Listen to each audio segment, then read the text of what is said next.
क्या अगले 50 साल में हिंदुस्तान दोबारा कोई सचिन दे पाएगा?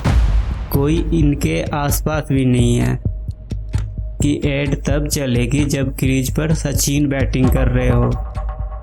इसके पीछे एक बदला हुआ सिस्टम है। उससे आप सचिन के लेवल की टेस्ट लीगेसी एक्सपेक्ट नहीं कर सकते। 11 का world cup final Wankhede stadium Mumbai. 33,000 लोग अपनी सांसों को थामे बैठे थे और जब धोनी ने वो आइकॉनिक सिक्स मारा तो पूरा देश झूम उठा। लेकिन एक आदमी था जिसके लिए पूरी हिंदुस्तान ने जीत मांगी थी और उसका नाम है सचिन रमेश तेंदुलकर। अब एक सवाल जो थोड़ा अनकंफर्टेबल है लेकिन जरूरी है। क्या अगले 50 साल में हिंदुस्तान दोबारा कोई सचिन दे पाएगा? कुछ लोग बोलेंगे विराट है, रोहित शर्मा है, यशस्वी जायसवाल, शुभमन गिल भी है। लेकिन जरा रुकिए, क्योंकि हम बड़े बैट्समैन की बात नहीं कर रहे हैं। हम बात कर रहे हैं सचिन की, वो फेनोमेनन जो कई सदियों में सिर्फ एक बार होती है। तो आज के इस वीडियो में हम इसी सवाल के जवाब ढूंढेंगे, बिना किसी इमोशन के, बिना ब्लाइंडली फैन वार की तरह, थोड़ी क्रिकेट विस्डम के साथ। तो इस वीडियो में आप अंत तक बने रहना, क्योंकि सच्चाई जानकर आप भी चौंक जाओगे। पहले समझते हैं कि हम किस लेवल पे बात कर रहे हैं, क्योंकि इनको समझे बिना आगे की कंपैरिजन अधूरी लगेगी। तो आप एक बार स्क्रीन पर इन नंबर को देखिए। 100 इंटरनेशनल सेंचुरी, कोई इनके आसपास भी नहीं है। विराट कोहली 80 पर है और रिकी पॉन्टिंग 71 पर रुक गए। 34,357 इंटरनेशनल रन। दूसरे नंबर पर है कुमार संगकारा जो सचिन तेंदुलकर से 6,000 से भी ज्यादा पीछे है। 463 ओडीआई और 200 टेस्ट मैच, दोनों ही फॉर्मेट में सबसे ज्यादा खेलने का एब्सोल्यूट रिकॉर्ड भी इनके पास है। 24 साल का करियर, 1989 से लेके 2013 तक। सचिन ने तब डेब्यू किया था जब वसीम अकरम और इमरान खान अपने पीक पर थे। सिर्फ 16 साल की उम्र में नाक पर बाउंसर लगने और खून निकलने के बाद भी इन्होंने कहा था मैं खेलेगा। पर सचिन सिर्फ नंबर से बड़े नहीं बने, उनका असली दबदबा था उनका इम्पैक्ट। 90s में जब सचिन आउट होते थे तो इंडिया में टीवी चैनलों की रेटिंग गिर जाती थी, लोग टीवी बंद कर देते। यहाँ तक कि ब्रांड के एडवर्टाइजमेंट कॉन्ट्रैक्ट में एक लिटरली क्लॉज होता था कि एड तब चलेगी जब क्रीज पर सचिन बैटिंग कर रहे हो। पूरा देश उनकी बैटिंग देखने के लिए रुक जाते थे। और ये दबदबा सिर्फ इंडिया में ही नहीं थे। जब सचिन क्रीज पर होते थे तो दुनिया के बड़े बड़े लीजेंड भी हैरान हो जाते थे। हिस्ट्री के सबसे बड़े बैट्समैन सर डॉन ब्रैडमैन ने खुद कहा था कि ये लड़का बिल्कुल मेरे जैसे खेलता है। Feel that this fella is playing much the same as I used to play. अब आते हैं विराट कोहली पर, क्योंकि जब भी ये सवाल उठता है तो सबसे पहला और सबसे बड़ा नाम यही आता है। और ऑनेस्टली विराट कोहली एक जनरेशनल टैलेंट रहा है, इसमें कोई दो राय नहीं है। पर जब हम स्टैट्स और पूरे टाइमलाइन को देखते हैं तो यहाँ पे एक मेजर डिफरेंस नजर आता है। आप अगर विराट कोहली का टेस्ट एवरेज देखोगे तो ये नियर अबाउट 47-48 के आसपास रहा है।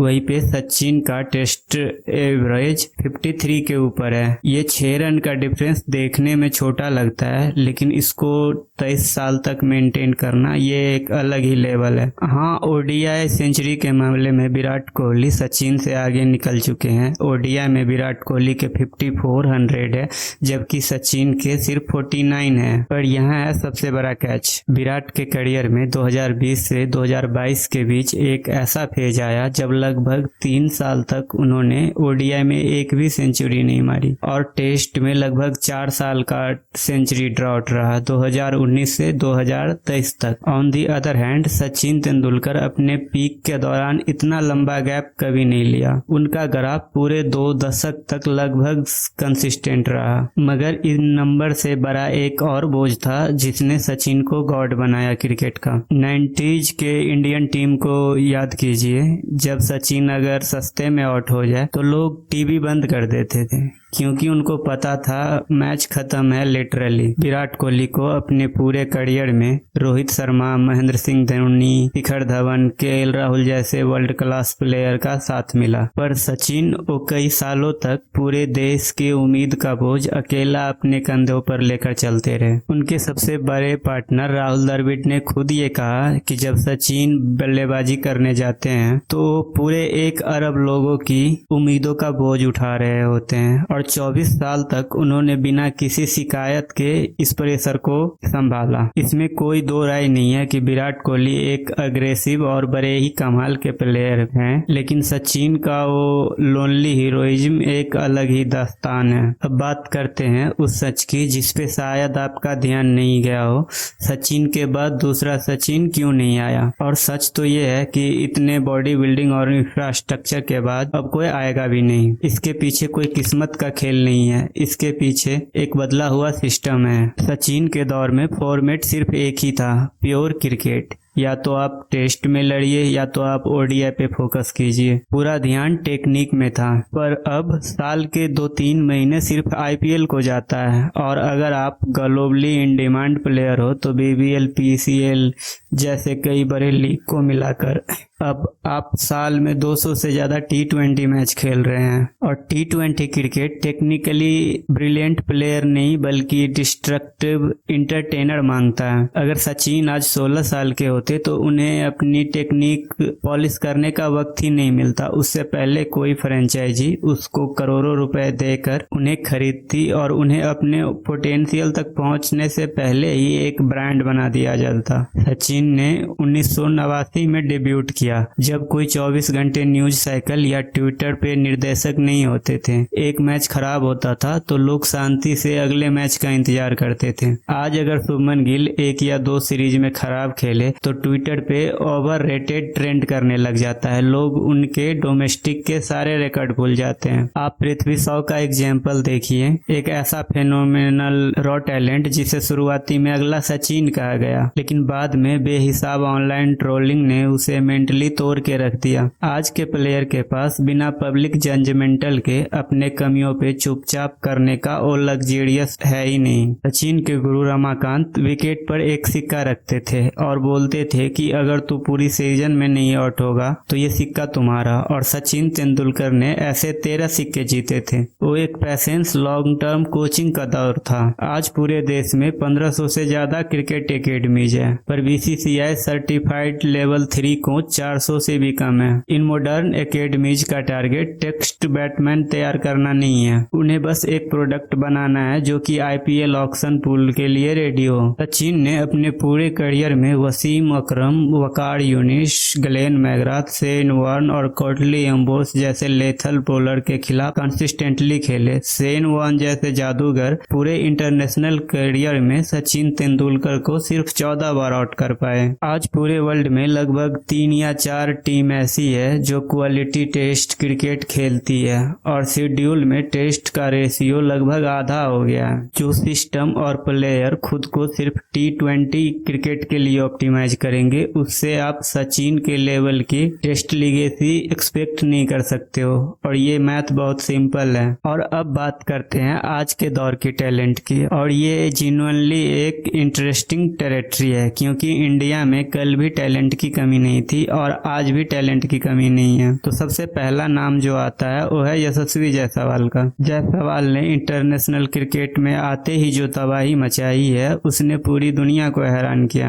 अगर आप स्टैट्स पे जाओ तो यशस्वी जायसवाल ने अपने पहले 10 टेस्ट मैच में 1000 से ऊपर रन मारे हैं, जबकि सचिन का अपने पहले 10 टेस्ट मैच में लगभग 500 के आसपास रन थे। पर रुकिए, यहाँ कॉन्टेक्स्ट को समझना भी जरूरी है, क्योंकि जब सचिन ने अपना पहला 10 टेस्ट मैच खेला था तो वो सिर्फ 16 साल का एक बच्चा था, जो कि दुनिया के सबसे डेंजरस बॉलिंग अटैक के सामने खेल रहे थे। यशस्वी जायसवाल लेफ्ट हैंडेड है और उनका स्पिन और पेस के खिलाफ टेक्निक बहुत सॉलिड है, और उनको देख के लगता है कि इनमें कुछ अलग बात है। लेकिन अभी वो अपने करियर के स्टार्टिंग फेज में है। उन्हें आज ही नेक्स्ट सचिन बोल देना उनकी टैलेंट के साथ नाइंसाफी होगी। उसको वक्त चाहिए, न कि बेहिसाब पब्लिक जजमेंटल। दूसरा नाम है शुभमन गिल। शुभमन का व्हाइट बॉल टैलेंट बेमिसाल रहा है। उन्होंने एक फेज में 59 के आसपास ओडीआई का एवरेज मेंटेन किया था, जो कि मजाक नहीं है। उनके पास वो क्लासिक इंटेलिजेंस है जो आपको रियली में सचिन या कोहली की याद दिलाती है। पर गिल के साथ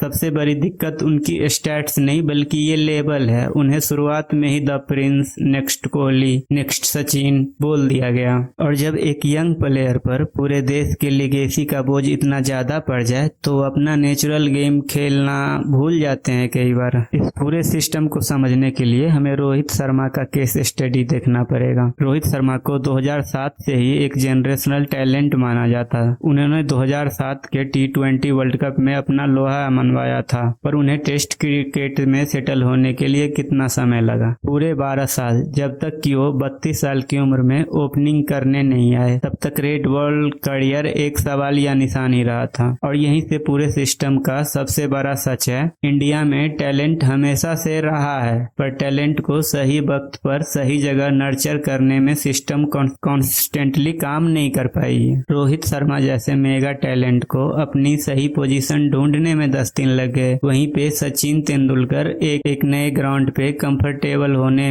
में मुश्किल से 10 दिन का समय लगाते थे। अब 1 मिनट रुकते हैं, क्योंकि अगर हम एक ही साइड दिखाएंगे तो ये ऑब्जेक्टिव एनालिसिस नहीं बल्कि बायस्ड ओपिनियन बन जाएगा। इस बदले हुए सिस्टम के कुछ ऐसे एडवांटेज भी है जो सचिन के दौरान में नहीं थे। सचिन ने अपनी गलतियों से खुद सीखे। उनके पास कोई रियल टाइम डिजिटल फीडबैक नहीं था, लेकिन आज के टैलेंटेड 14 साल के बच्चे के पास biomechanic analysis, high speed video loop feedback और डेडिकेटेड मेंटल कंडीशनिंग कोचेस होते हैं। आज अगर किसी यंग पैरोडगी की टेक्निक में 1 मिलीमीटर का भी डिफेक्ट होता है तो एनसीए का कंप्यूटर उसे सेकेंड में आइडेंटिफाई करके साइंटिफिकली करेक्ट कर देता है। सचिन के दौरान सिलेक्शन सिर्फ बड़े शहरों जैसे मुंबई, बेंगलुरु और दिल्ली तक ही लिमिट थी। तब रजिस्टर्ड प्लेयर मुश्किल से 20 से 25 लाख था, लेकिन आज पूरे इंडिया में रजिस्टर्ड प्लेयर का नंबर 2 करोड़ से ज्यादा है। आज एक टैलेंट किसी भी छोटे शहर से निकलकर सीधा आईपीएल और इंडियन टीम तक पहुंच सकता है। और प्योर लॉ ऑफ प्रोबेबिलिटी कहती है कि जितना बड़ा पूल होगा, किसी सुपर जीनियस के मिलने का चांसेस उतना ही ज्यादा होंगे। लोग बोलते हैं कि फॉर्मेट ने क्रिकेट को बर्बाद कर दिया, पर इसका एक दूसरा पहलू भी है। आज के प्लेयर सुबह 9 बजे रेड बॉल के अगेंस्ट स्विंग झेलती है और उसी हफ्ते लाइट के नीचे 150 के स्ट्राइक रेट से व्हाइट बॉल को मारना होता है। और ये अलग लेवल की वर्सेटिलिटी और ग्रेटनेस है। तो हो सकता है हम गलत हो सकता है कि आने वाले सालों में यशस्वी जायसवाल या शुभमन गिल हमें पूरी तरीके से गलत साबित करते, या शायद कोई ऐसा लड़का जो अभी गुमनाम डोमेस्टिक ग्राउंड पर चुपचाप मेहनत कर रहा है अगले 5 सालों में बाजी पलट दे। लेकिन इस पूरे वीडियो का कंक्लूजन ये नहीं है कि इंडिया क्रिकेट में फेल हो जाएगी। इस वीडियो का एनालिसिस कुछ और ही है। सचिन तेंदुलकर इसलिए सचिन थे क्योंकि वो अपने दौर के प्रोडक्ट थे, और आज के दौर बिल्कुल अलग है। आज फॉर्मेट बदल चुके हैं, उम्मीद का प्रेशर अलग है और पूरा क्रिकेट इकोसिस्टम बदल चुका है। अगर हम बिल्कुल ऑनेस्टली बात करें तो क्या कोई प्लेयर फिर से बिल्कुल एग्जैक्ट नंबर दे सकता है? शायद नहीं। लेकिन क्या कोई उसी तरीके का इम्पैक्ट दे सकता है? जवाब हो सकता है हाँ। क्रिकेट बदल रहा है और इवॉल्व हो रहा है, और आने वाले वक्त में हम शायद किसी एक सिंगल 100 सेंचुरी स्कोरर को ढूंढने की जगह 5 अलग अलग फॉर्मेट स्पेसिफिक लेजेंड की बात कर रहे होंगे। टेस्ट का एक अलग किंग होगा, ओडीआई का अलग होगा और T20 का अलग मास्टर होगा। और ये कोई रोने वाली बात नहीं है, ये सदियों की बदलाव है, इवोल्यूशन है। सचिन को कभी रिप्लेस किया नहीं जा सकता, पर उनसे इंस्पायर जरूर हुआ जा सकता है। कल को यशस्वी जायसवाल या कोई यंग प्लेयर अपनी खुद की लिगेसी बनाएगी अपने टर्म पर, तो वो भी उतना ही खूबसूरत होगा। तो दोस्तों, ये था मेरा ऑनेस्ट टेक। आप लोगों का इस बारे में क्या सोचना है? क्या आप इस बदलते हुए सिस्टम की बात से एग्री करते हो, या आपको लगता है कि जायसवाल या गिल आने वाले वक्त में सचिन के नंबर से भी आगे निकल जाएंगे? जो भी आपकी राय है नीचे कमेंट में जरूर बताना। और हाँ, ये वीडियो अगर आपको जेन्युइनली अच्छा लगा हो तो एक छोटा सा काम करो, अपने उस दोस्त को ये वीडियो शेयर करो जो सचिन के डिबेट में कहता है कि सचिन से बड़ा कोई नहीं है, और देखो कि उनका क्या रिएक्शन आता है। वीडियो को लाइक करना मत भूलना, चैनल को सब्सक्राइब करके बेल आइकन दबा दो ऐसी और वीडियो देखने के लिए। और हम मिलते हैं नेक्स्ट वीडियो में। Take care.